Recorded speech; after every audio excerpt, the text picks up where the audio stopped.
Hey everybody, कैसे हो आप? आई होप सब कुछ बढ़िया चल रहा होगा। हम आपके लिए लेके आ गए फ्लेम एम्पर का एपिसोड नंबर 105। से पहले हम इसकी शुरुआत करें, जरा डिस्कस कर लेते हैं अपनी करंट कंडीशन को। बात कुछ ऐसी है कि आप सभी फील कर पा रहे होंगे पिछले कुछ समय से, स्पेशली जब से ये नई सीरीज शुरू हुई है, हमारी हेल गार्डन फैमिली की ग्रोथ थोड़ी सी रुक सी गई है। और इसका एग्जैक्ट रीजन क्या है ये तो हम सभी रियलाइज कर सकते हैं। मुझे लगता है कि हमें अपनी कंटेंट में थोड़ी वैरायटी लाने की जरूरत है। हफ्ते में रिलीज होने वाले एपिसोड्स को बार बार एक्सप्लेन करने का कोई मतलब नहीं है। इस वजह से हम वीक में 2 दिन दे सकते हैं किसी और नोवेल को, फॉर एग्जाम्पल रेनेगेड इमोर्टल या फिर कोई और नोवेल। अभी कुछ समय पहले नई सीरीज शुरू हुई जिसका नाम है टेल्स ऑफ हर्डिंग गॉड्स। मैं इसे भी अच्छे से रीड कर चुका हूँ और ऑनेस्टली ये मुझे काफी पसंद आई है। सो आपका इसके बारे में क्या ख्याल है कमेंट्स में लिख के जरूर बताना। और अगर आप ऐसा नहीं चाहते हो तो आपके दिमाग में जो अल्टरनेटिव सोल्यूशंस आ रहे हो डेफिनेटली कमेंट सेक्शन में लिख सकते हो, क्योंकि कम्युनिटी का इंक्रीज होना काफी ज्यादा जरूरी है। I think mid of December में मेरी कॉलेज एग्जाम्स भी खत्म हो जाएंगे और तब मैं और चीजों में फोकस कर सकता हूँ। हो सके तो अभी वीडियो को पॉज करके इसके बारे में जरूर सोचना, क्योंकि इस पे हमारी फ्यूचर डायरेक्शन डिपेंड करती है। धीरे धीरे मेंबरशिप की वीडियोस की टाइमिंग भी सही होती जा रही है, तो जिन लोगों से नेक्स्ट एपिसोड का वेट नहीं किया जाता है वो चैनल की मेंबरशिप का पार्ट बन के अर्ली एक्सेस के फीचर को एंजॉय कर सकते हैं। क्या चलो ये सब छोड़ते हैं, हम करते हैं पिछले एपिसोड का रिकैप। पिछला पूरा एपिसोड बेस रहा था उस फाइट के ऊपर जो कि पॉइजन सैक की बिंगशिंग और ज्वालिंग सिटी के बाकी के मेंबर्स के बीच में हुई थी। बेसिकली जैसे अर्थ वॉकर बिंगशिंग से हार मानता है तभी एंट्री होती है मास्टर लू की। ये ज्वाल सेंडन का सबसे पावरफुल फोर्जिंग मास्टर था, मतलब वेपन रिफाइन करता था। फिर इनके बीच में फाइट शुरू हो जाती है और जिस तरीके से कुत्ते बिल्ली की फाइट में बंदर फायदा उठा लेता है, उसी तरीके से फायर किलिंग पिल को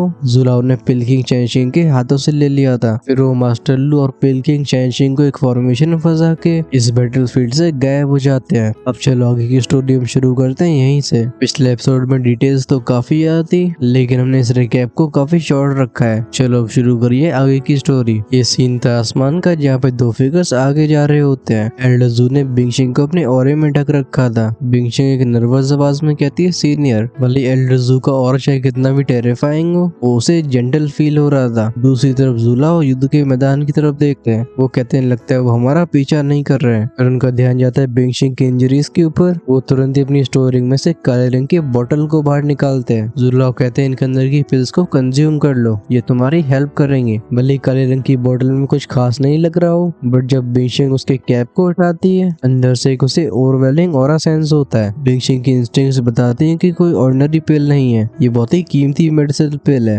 ये रियलाइज करके बिंगशिंग बिल्कुल हेजिटेट नहीं करती, तुरंत ही उसने मेडिसिन पिल को अपने हाथ में लिया था। जैसे उसकी हथेली और मेडिसिन पिल के बीच में कांटेक्ट होता है, बिंगशिंग को एक हल्की सी गर्माहट महसूस होती है। इस पिल में से जो मेडिसिन पावर बाहर आ रही होती है उसे स्मेल करके बिंगशिंग को काफी अच्छा महसूस होता है। फिर बिंगशिंग बिना किसी हिचकिचाहट के इस पिल को सीधा निकल लेती है। ऐसा लगता है उसके शरीर को इस पिल का इंतजार था। जैसे बारूद में किसी चिंगारी की जरूरत होती है, उसी तरीके से पिल उसके शरीर की एनर्जी को इग्नाइट कर देती है। अभी तक जो इमोर्टल रिंग ने उसकी पावर को सप्रेस करके रखा था वो सारी बंदिशें टूट जाती हैं। इस सील को डिसिपेट होती हुई सेंस करके बिंगशिंग खुश हो जाती है। वो हाथ कप करके बोलती सीनियर आपका बहुत बहुत धन्यवाद। वो फिर से उस पावर को फील करने लगी थी। ये देख के एल्डर जू नॉड करते हैं, उनके चेहरे पे रिलीफ वाला एक्सप्रेशन था। वो कहते हैं तुम्हारी इंजरीज थोड़ी सीरियस है, इस वजह से तुम्हें अब वापस लौट जाना चाहिए। यहाँ पे तुम्हारा और रुकना और डेंजर्स को इन्वाइट करेगा। ये कहने के बाद कुछ और सोचने लगे थे। वो मन ही मन में कहते हैं पवेलियन मास्टर ये मैं आपके लिए कर रहा हूँ, अगली बार आप ऐसे केयरलेस नहीं हो सकते। भले जुलाओ ने बिंगशिंग को जानने के लिए बोल दिया हो, लेकिन बिंगशिंग हेजिटेट करती है। वो फाइनली दाती मीज के बोलती है सीनियर मैं जानती हूँ कि आपकी स्ट्रेंथ अनपैरेलल है और मैं आपका सामना नहीं कर सकती, लेकिन ये फायर किलिंग पिल हमारे पॉइजन सैक के लिए बहुत जरूरी है। इसके बिना वो जान नहीं बच पाएगी जिसका बचना इम्पोर्टेंट है। ये कहने के बाद बिंगशिंग ने हवा में अपने घुटने टेक लिए थे। वो कहती है सीनियर मैं आपसे भीख मांगती हूँ, आप उस फायर किलिंग पिल को मुझे वापस लौटा दो, इसके बदले में मैं आपकी सर्वेंट भी बन सकती हूँ। इस लड़की को ऐसे बिहेव करते हुए देख एल्डर जू सहाय करते हैं। उनकी आवाज में हेल्पलेसनेस मौजूद थी। वो कहते हैं ये आइटम मेरे लिए भी उतना ही जरूरी है, मैं इसे तो मैं नहीं दे सकता हूँ। एल्डर जू सोच रहे थे कि बिंगशिंग ये रियलाइज नहीं करेगी, लेकिन लगता है लड़कियों की इंट्यूशन सच में खतरनाक होती है। एल्डर जू जब नहीं मानते हैं बिंगशिंग दोबारा रिक्वेस्ट करती है। इस समय उसके चेहरे पे बस डिटरमाइंड एक्सप्रेशन था, पहली वाली वो कोल्डनेस कहीं भी देखी नहीं आ सकती।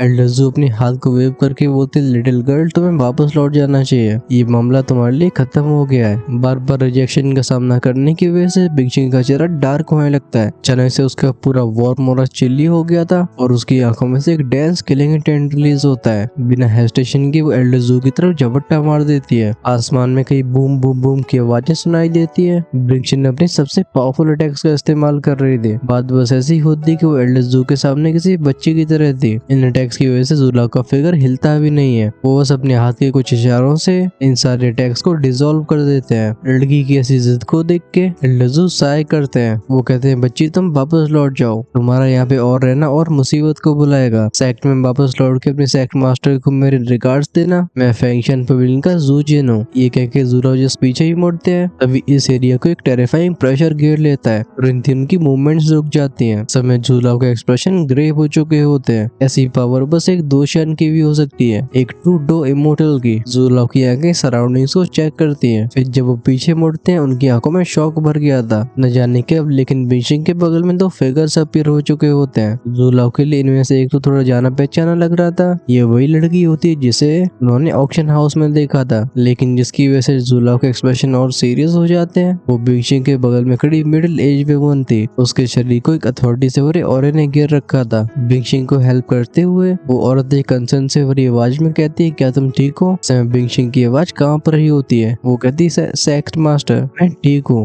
वो अपने आप को संभालने की कोशिश कर रही हो, लेकिन उसकी आवाज में गिल्ट मौजूद होती है। आखिरकार जिस ट्रेजर को उसने इतनी हैवी प्राइस पे करके खरीदा था उसे उसके हाथों से छीन लिया गया है। लिंजू बिंगशिंग से बोलती है, सीनियर सिस्टर आप चिंता मत करो, क्योंकि सेक्स मास्टर यहाँ पे मौजूद है, सब कुछ ठीक हो जाएगा। ये सुन के बिंगशिंग हल्के से नॉड करती है। पॉइजन सेक्ट की सेक्स मास्टर का चेहरा जो कि एक वेल से ढका हुआ था वो इस समय एकदम फ्रॉस्टी होता है। वो एक कोल्ड आवाज में कहती है, इस बार हमारे पॉइजन सेक्ट को चुनौती देने वाला कौन है? बिंगशिंग अपनी नजरों को नीचे झुका के बोलती है, सेक्ट मास्टर मुझसे फाइट करने वाले टूजिया क्लैन के अर्थ वॉकर पिल्किंग चैंगशियन और मास्टर लू है। ये सुन के उस औरत का चेहरा और भी डार्क हो जाता है। वो इन नामों को रिपीट करती है, पिल्किंग चैंगशियन, टूजिया अर्थ वॉकर और मास्टर लू। वो कहती है, इनसे एक एक करके हिसाब चुकता किया जाएगा। अचानक से पॉइजन सेक्ट मास्टर के चारों तरफ का टेम्परेचर तेजी से गिर गया होता है। इस औरत को वॉलेंट होती हुई देख एल्डर जू का दिल बैठने लगता है। फाइनली इस औरत की नजरें गई थी जूलाओ के ऊपर। वो कहती है, जूजिन तुम्हारी मेरे डिसाइबल से चीजें चुराने की हिम्मत हो गई है, बताओ तुम इसका आंसर क्या देना चाहते हो? ये कहते कहते सेक्ट मास्टर गौरा और भी चिल्ली हो गया था। ऐसा लगता है ये शेरनी इसी विषय में झपट्टा मारने के लिए तैयार हो। पॉइजन सेक्ट की सेक्ट मास्टर के शब्दों को सुन के एल्डर जू की आंखें भी नैरो हो जाती हैं। वो एक हाफ इमोर्टल और एक ट्रू इमोर्टल के बीच की स्ट्रेंथ के गैप के बारे में अच्छे से जानते थे। इस गैप को सिर्फ एफर्ट से खत्म नहीं किया जा सकता। मतलब एक हाफ इमोर्टल 9 स्टार दोधी को बिल्कुल चूहा बना दे, लेकिन एक ट्रू इमोर्टल के सामने उसके जीतने के बहुत कम चांसेस होते हैं। एक दूषण का प्रेशर इतना पावरफुल होता है, एक 9 स्टार दोधी तुरंत ही हथियार डाल दे। ये कॉमन नॉलेज है कि एक दूषण एक्सपर्ट के अंदर वो लाइफ और डेथ की पावर रहती है, जैसे 2 एम्पर लेवल का पावर हाउस कंट्रोल नहीं कर सकता। पॉइजन सेक्ट की सेक्स मास्टर हम्प करती है। उसके चारों तरफ का ऑरा और भी इंटेंस हो जाता है। इस ब्लैक एंड व्हाइट एनर्जी की वजह से एल्डर जू को 2 कदम पीछे लेने पड़े थे। वो कहते हैं, दोशियान। उन्हें अपनी लैक ऑफ स्ट्रेंथ के बारे में अच्छे से पता चल जाता है। बिना हेजिटेशन के उस फायरी रेड पिल को बाहर निकाला जाता है और वो उसे पॉइजन सेक्ट की सेक्स मास्टर की तरफ फेंक देते हैं। ये सरेंडर सिर्फ पॉइजन सेक्ट की सेक्स मास्टर की स्ट्रेंथ की वजह से नहीं हुआ था, बल्कि इसका दूसरा कारण पॉइजन सेक्ट और फैंक्शन पवेलियन के बीच एक हल्का सा कनेक्शन भी है। जूला को भरोसा था कि पॉइजन सेक्ट की सेक्स मास्टर उन्हें हार नहीं करने वाली, लेकिन पॉइजन सेक्ट की सेक्स मास्टर ने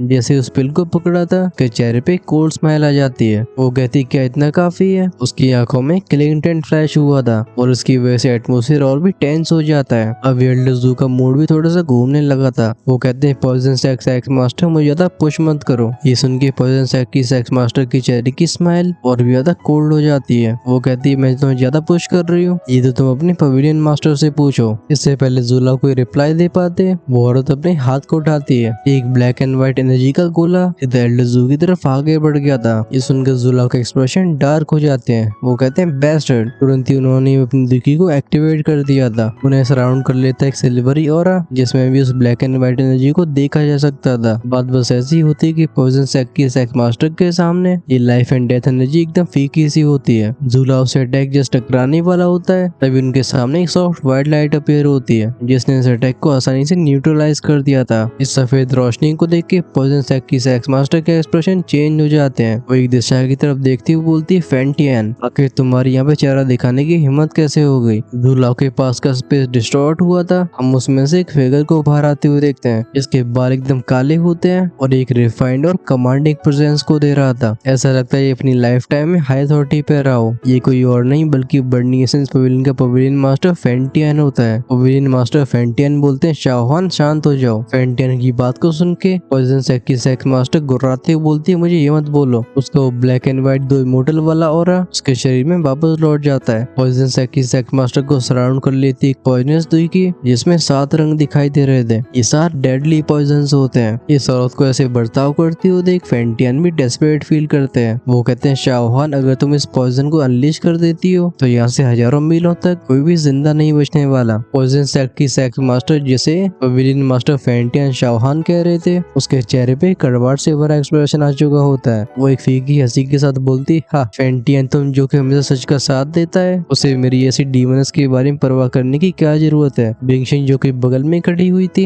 अपनी मास्टर के शब्दों को सुनकर उसका दिल एकदम ट्रेम्बल हो जाता है। प्लीज के मास्टर के वर्ड्स काफी हार्श हो लेकिन उनमें एक सौरो छुपा होता है, मतलब एक अलग ही दर्द छुपा होता है। पवेलियन मास्टर फेंटियन जिनके चेहरे पे हेजिटेशन फ्लैश हो रही थी वो कहते हैं शाओहान में जो भी वानो पवेलियन मास्टर के साथ हुआ है वो बस एक मिसअंडरस्टैंडिंग थी। मैं तुमसे सब कुछ एक्सप्लेन कर दूंगा। ये सुनकर शाओहान की टोन थोड़ी सॉफ्ट हो जाती है। वो कहती है ठीक है बहुत हो गया। अगर तुम सच में केयर करते हो तो अपनी रिस्पॉन्सिबिलिटी को संभालने के बाद मुझे ढूंढने आ जाना। ये कह के वो पीछे मुड़ती है। उसका फिगर फिर गायब हो जाता है। पवेलियन मास्टर फेंटियन की नजरें उस दिशा में काफी लंबे समय तक टिकी थी। वो फिर साय करके बोलते हैं शाओहान मैं तुम्हारे लिए अपनी सिंसियरिटी को जरूर प्रूव करूंगा। उनके दिमाग में और भी कुछ विचार चल रहे होते हैं तभी इन्हें जुलाओ की खांसने की आवाज सुनाई देती है। पवेलियन मास्टर अपने पीछे खड़े एल्डर की तरफ मुड़ते हैं। वो कहते हैं जूजिन मेरी अनुपस्थिति में तुमने बहुत अच्छा काम किया है। इस समय जुलाओ का चेहरा खुशी से भरा होता है। वो कहते हैं पवेलियन मास्टर का ब्रेक थ्रू ये हमारे लिए एक बहुत ही अच्छी खबर है। पवेलियन मास्टर फेंटियन नोट करते हैं। वो कहते हैं मेरे वापस लौटने की खबर तुम अपने पास ही रखना। इस समय हमें और भी जरूरी काम करने हैं। जुलाओ को सोचने के बाद बोलते हैं पवेलियन मास्टर कुछ समय पहले हमारे 3 डिसाइपल ज्वालिंग इंपीरियल पॉन्ड गए हुए थे लेकिन ज्वालिंग रॉयल फैमिली ने उनके ऊपर हमला करने के लिए एक 8 स्टार दूधी को भेजा। ये सुन के पवेलियन मास्टर फेंटियन का एक्सप्रेशन डार्क हो जाता है। वो कहते हैं ज्वालिंग रॉयल फैमिली लगता है वो अपनी जगह भूल गए। उनका वो एल्डर जो कि दूसरे क्लास के मिड स्टेज पे है वो लंबे समय तक उन्हें प्रोटेक्ट नहीं कर पाएगा। ये कहते कहते पवेलियन मास्टर फेंटियन का ऑरा राइज हो चुका था। ये टू दो इमोर्टल ऑरा होता है। वो जुलाओ से कहते हैं जूजिन मैं पवेलियन के मामलों को तुम्हारे ऊपर छोड़ता हूँ, मेरे पास कुछ जरूरी काम है। ये कह के फेंटियन का फिगर फिर से फ्लिकर होता है। हम उन्हें डिसअपीयर होते हुए देखते हैं। जुलाओ की आंखों से एक्साइटमेंट अभी तक गई नहीं होती। वो कहते हैं पवेलियन मास्टर का वापस लौटना ये हमारी बर्निंग एसेंस पवेलियन के लिए एक नई एरा की शुरुआत है। फिर वो एक पल के लिए पॉज हुए थे। जुलाओ कहते हैं लगता है मुझे भी मेडुसा क्लैन जल्दी जाना होगा। ज्वालिंग रॉयल फैमिली ने अपनी ड्रैगन लविंग लीजन को डिस्पैच किया है। मैं भी देखना चाहता हूँ कि वो क्या षड्यंत्र रच रहे हैं। ये कह के एल्डर जू का फिगर भी वैनिश हो जाता है। क्लियरली वो गए होते हैं मेडुसा क्लैन की टेरिटरी की तरफ। सीन चेंज होता है। हमें दिखाई जाती है कैसी जगह यहाँ पे सूरज अपना कैर डाल रहा होता है। नीचे रेत के अलावा और कुछ दिखाई नहीं देता। जब सूर्य की वो गर्म किरणें रेत के उन दानों से टकराती हैं तो हवा में हीट की वजह से ऐसी रिपल्स फैल रही होती है जिन्हें सहना किसी आम इंसान के लिए पॉसिबल नहीं है। यहाँ पे एक ऐसा ऑपरेसिव एनवायरनमेंट बना हुआ था जो कि इस जगह की आइडेंटिटी के बारे में बताता है। ये जगह और कोई नहीं बल्कि ज़ुआन सेंटियन का सबसे वेस्टर्न मोस्ट रीजन है। ऑफ कोर्स यहाँ पे लोनली डेजर्ट ऑफ डेथ की बात हो रही होती है। इस रेतीले इलाके में कुछ बड़े पहाड़ भी थे। ऑफ कोर्स यहाँ पे कोई पेड़ पौधे नहीं होते और इन्हीं में से एक पहाड़ की छाया में हम कुछ छिपे हुए घरों को देखते हैं। यहाँ पे हरियाली मौजूद थी जो बेसिकली बांस के पेड़ होते हैं। इस बेम्बू फॉरेस्ट ने इन घरों को इस तरीके छिपा रखा था कि नॉर्मली इमेजिन करना कि यहाँ पे घर मौजूद होंगे ये बात पॉसिबल नहीं होती। यहाँ पे हमेशा एक शांति बनी रहती थी लेकिन आज इस पीस को तोड़ दिया गया होता है। हमें दिखाई देते हैं कई फिगर्स जिसमें से एक ने अपने हाथों में एक भारी ऑब्जेक्ट पकड़ा होता है। ये टोली जियान की थी। वो चारों तरफ देखते हुए बोलता है ये जगह वही होनी चाहिए लेकिन आखिर इतनी खाली खाली क्यों है। उसके दिमाग का कंफ्यूजन बढ़ ही रहा था तब एक जानी पहचानी आवाज उसके कान में जाती है। वो आवाज कहती है ब्रदर जियान। जब वो इस आवाज को फॉलो करता है तो उसे दिखाई देता है वही इंसान जो कि दुकानदार के रूप में उसे ज्वालिंग सिटी में मिला था। वो व्यक्ति कहता है तुमने हमें काफी वेट करवाया। ये कह के दोनों स्माइल करने लगते हैं। बात ऐसी थी कि म्यूफंग और ग्रीन फ्रूट से दूर होने के बाद जियान को कायोटी का सिग्नल मिलता है और इस सिग्नल को फॉलो करते करते जियान यहाँ पहुंच गया था। उसके साथ होते म्यूफंग और शाओई। जब कायोटी जियान और उसके कंपेनियंस को देखती है उसकी आंखों में कुछ का सरप्राइज फ्लैश नहीं होता। था। भले ही बात हुई हो जियान की हेल्प मांगने की, लेकिन ये कभी नहीं कहा गया था कि जियान अपने साथियों को नहीं ला सकता है। कायोटी अपनी पैनी नजरों से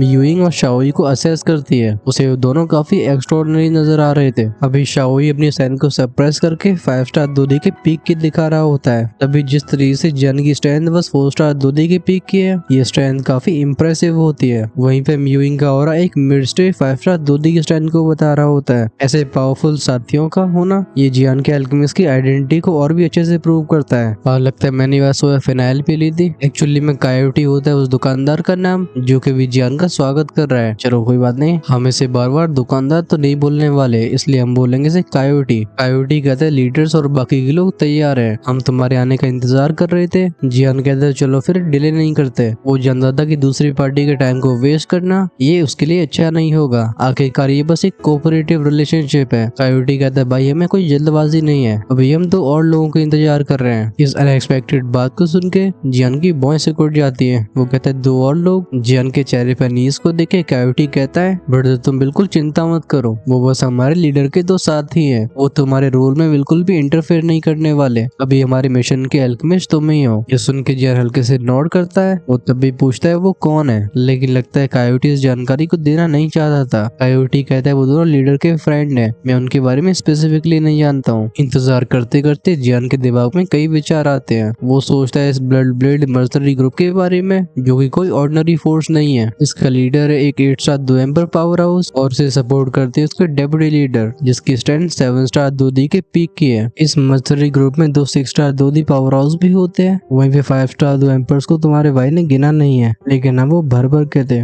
ऐसी स्ट्रेंथ कुछ अच्छी फैमिलीज के पास ही होती है। इस वजह से डेजर्ट ऑफ डेथ के अंदर ब्लड ब्लेड मर्सनरी ग्रुप का काफी दबदबा होता है। जियान मनी मन में कहता है आखिर ऐसा क्या है जिसकी वजह से ब्लड ब्लेड मर्सनरी ग्रुप इतनी स्ट्रेंथ को एक्यूमुलेट कर रहा है। उसे लग रहा था कि इस ब्लड मर्सनरी ग्रुप का इस डेजर्ट ऑफ डेथ में जाना इसके पीछे कोई बड़ा कारण है। कुछ देर बाद वहाँ हवा में डिस्टॉर्शन अपीयर होते हुए देखते हैं। स्पेस पोर्टल में से 2 फिगर बाहर आए थे। इन दोनों ने काले रंग की क्लोक पहन रखी होती है। इंस्टिंक्टिवली जियान की नजरें इन दोनों के ऊपर पॉज हो जाती हैं। इन दोनों में से एक होता है वो स्वानशन जो कि ज्वालिंग रॉयल फैमिली का प्रिंस था और उसके साथ एक बुड्ढा होता है जिसकी स्ट्रेंथ इतनी डीप होती है कि जियान उसे सेंस नहीं कर पा रहा था। कायोटी जियान को इंट्रोड्यूस करता है। वो कहता है ये नौजवान है डैशन और ये एल्डर है डैशोई। ये सब सुनने के बाद भी जियान अपने कंपोजर को मेंटेन करके रखता है और क्योंकि उसके ग्रुप ने भी क्लोक पहन के रखे थे स्वानशन का ग्रुप उसे अच्छे से पहचान नहीं पाता। तभी जब उसकी नजर जियान के ऊपर जाती है उसे नौजवान काफी फेमिलियर सा लगता है। स्वानशन मनी मन में कहता है अजीब बात है, ये व्यक्ति मुझे इतना जाना पहचाना क्यों लग रहा है। शायद इस प्रिंस स्वानशन को पता नहीं था कि उसकी डेजर्ट ऑफ डेथ की जर्नी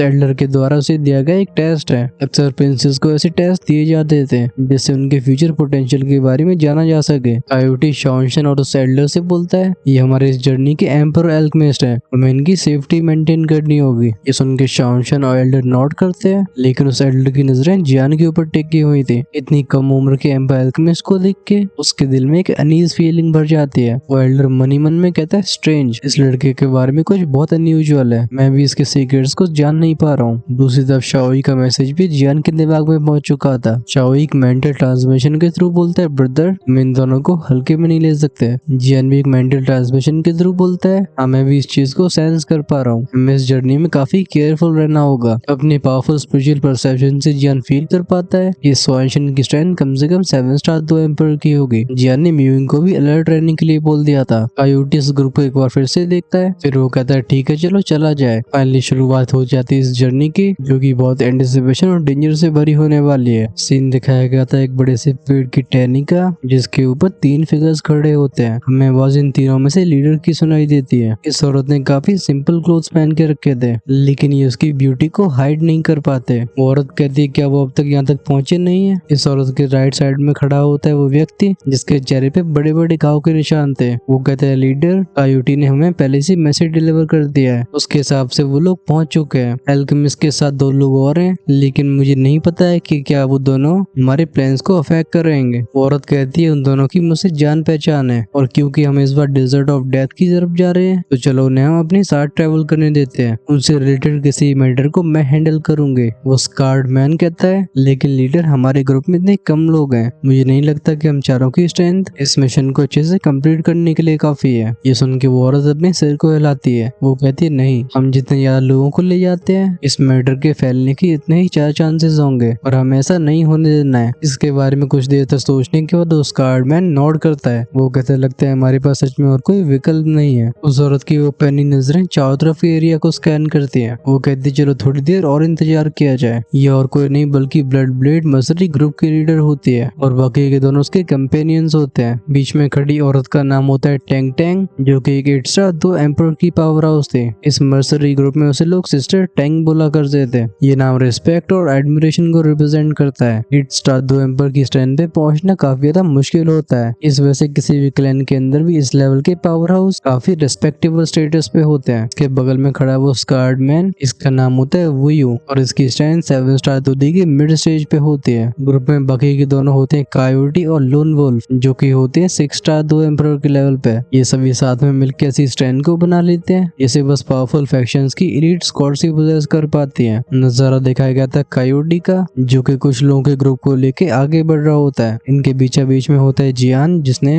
अपने आप को उस क्लोक से ढक रखा था। इस जगह के पास पहुंच के कायोटी बाव करके बोलता है सिस्टर टैंग मैं सबको लेके आ गया हूँ। टैंग टैंग की नजरें शिफ्ट होती ग्रुप की तरफ तो चेहरे पे एक हल्की स्माइल आ जाती है। वो कहती है एवरीवन, आप सभी का ब्लड ब्लेड मर्सनरी ग्रुप में स्वागत है। मैं हूँ इस ग्रुप की लीडर टैंग टैंग। आपके जैसे एम्पर लेवल के एल्केमिस्ट का मैं ज्वाइन करना ये हमारे लिए बहुत ही ऑनर की बात है। भले टैंग टैंग की बोलने की टोन काफी कॉन्फिडेंस से भरी हो, लेकिन उसकी आंखों में कॉशियसनेस अलग से नजर आ रही थी। लोग के अंदर जियान का एक्सप्रेशन काम रहता है। वो अपने हाथ को आगे करके बोलता है मैं हूँ यन शाओ, आपसे मिलकर भी अच्छा लगा। जियान के शब्दों को सुनकर टैंग टैंग की आंखों में सरप्राइज भर गया था। वो जानती थी उसके सामने जो व्यक्ति खड़ा हुआ है वो फेंगशान पवेलियन का जियान है, लेकिन उसका अपने नाम के बदले में एक एलियास यूज करना ये काफी अजीब चॉइस है, लेकिन वो इसकी रिस्पेक्ट करती है। टैंग टैंग हल्की स्माइल के साथ बोलती है यन शाओ, आई होप हमारी कोऑपरेशन अच्छी रहेगी। जियान के पीछे खड़ी म्यूइंग और शाओ की प्रेजेंसेस भी टैंग टैंग की नजरों से छिपती नहीं है। शाओ के वो रंग बिरंगे बाल और उसके चेहरे के चिजल्ड फीचर्स ये उसे एक अलग ही लेवल का अट्रैक्शन दे रहे थे। वहीं पे भले म्यूइंग ने क्लोक को पहन रखा हो, उसके बॉडी के कर्व साफ तौर पर बता देते हैं कि वो बिल्कुल एक एक्स्ट्राऑर्डिनरी ब्यूटी होगी। म्यूइंग और शाओ को फोकस ऑफ अटेंशन बनते हुए देख जियान कहता है ये मेरे कंपेनियंस हैं। जियान के हिंट को समझ के टैंग टैंग और कोई सवाल नहीं पूछती। वो कहते हैं कि एम्पर लेवल का एल्केमिस्ट सच में अपनी रेपुटेशन को डिजर्व करता है। उसका ये कहना जियान के कंपेनियंस की स्ट्रेंथ की वजह से था। तभी पीछे से आते हैं दो और फिगर्स, ये और कोई नहीं बल्कि डैशन और डैश हुई थे, जो कि ज्वालिंग रॉयल फैमिली का प्रिंस श्वानशन और उसका मेंटोर होता है। डैश हुई की स्ट्रेंथ 8 स्टार 2 एम्पर की होती है। वो टैंग टैंग को स्वर्ण मुद्रा की पोटली देते हुए बोलता है कैप्टन टैंग, आई होप आप हम दोनों को इस डेजर्ट ऑफ डेथ में अच्छे से पहुंचा दोगी। बिना हेजिटेशन के टैंग टैंग इस पेमेंट को एक्सेप्ट कर लेती है। रो स्माइल के साथ बोलती है ठीक है, क्योंकि सभी लोग यहाँ पे इकट्ठे हो चुके हैं तो जर्नी को शुरू किया जाए। वो पीछे मुड़ के आगे को इशारा करती है जहाँ पे चारों तरफ रेत के अलावा और कुछ दिखाई नहीं देता। वो कहती है हमारी यात्रा का ज्यादातर समय इस रेगिस्तानी इलाके में ही गुजरेगा, इस वजह से हमें लगातार चौकन्ना रहना होगा। ये group cautiously finally desert area में एंटर कर जाता है। सबसे पहले इन्हें रेत के कुछ स्वर्ण दिखाई देते हैं जो कि अनीज से भरे माहौल को क्रिएट कर रहे थे। व्यू जो कि समूह के किनारे पे होता है, उसकी पैनी नजरें किसी भी खतरे की तलाश में थी। ये सीन चलता रहता है कुछ और समय तक। ये डेजर्ट के एज पे जस्ट पहुंचे थे तभी टैंग टैंग अचानक से रुक जाती है। वो पीछे हाथ करके बोलती है स्टॉप। ये देखे कायोटी और लोन वुल्फ उसके करीब जाते हैं। वो पूछते हैं सिस्टर टैंग, आपने इस तरीके से अचानक से क्यों रोका? टैंग टैंग बोलती है हमारे सामने एक ब्लैक स्टॉर्म बन रहा है, लगता है पीछे जाके इसके निकलने का इंतजार करना होगा। तब तक ये ग्रुप भी थोड़ी दूरी से कुछ इंटेंस एनर्जी फ्लक्चुएशंस को सेंस कर पाता है। वहाँ पे मौजूद होता है एक मैसिव डार्क वॉर्टेक्स जिसके अंदर बहुत सारा रेत मौजूद होता है। इस स्टॉर्म में से जो एनर्जी रेडिएट हो रही होती है वो इस ग्रुप में से सबसे स्ट्रॉन्ग को भी डराने के लिए काफी थी। कायोटी कहता है एक ब्लैक स्टॉर्म, ऐसे फिनोमेना तो बस 100 सालों में कुछ ही बार क्रिएट होते हैं और हम इसका सामना शुरू में ही कर रहे हैं। टैंग टैंग सीरियस आवाज में कहती है इस डिस्ट्रक्टिव पावर के सामने के स्टार 2 भी स्ट्रगल करेगा, हमें इसके पास होने का वेट करना होगा। बिना हेजिटेशन की ग्रुप चला जाता है एक सेफ जगह पे।